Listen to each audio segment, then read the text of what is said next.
Hadin bagi bor pulit ke Ribuai Distrik. Hanin kasngi kilayok ban kem yau samla Ferdinand Karkamni ubade presiden ke KSU North Castle District. Nak kalian ki pulit mentakas ngipat kilalik ra yau syapo kaying bishar ka District Session Judge hanongpo nak benta bantian bishar.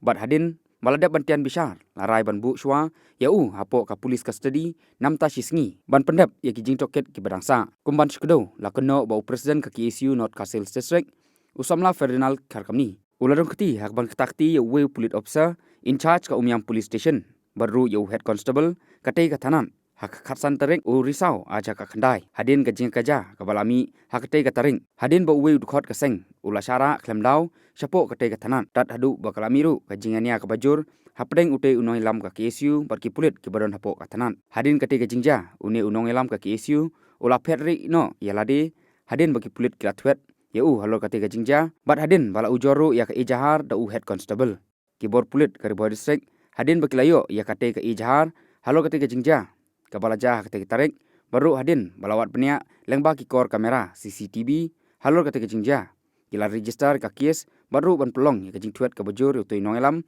ka KSU badai hadin shibnai kanthi layo kemno yu ne nongelam nakasnong ka bau songsa hapo mauro ka bahapru hapo nongpo hakani kasngi balai lam tian bishar yau samla Ferdinand Karkamni la sakhiru ya ka jingwan patsenralang nakinongelam ka KSU sengkemi kentup nadu uba lambok star marngar presiden rangba kaseng lembat ki dekhot ka CEC kinongelam ka KSU North Castle District lembat ki baying hasem.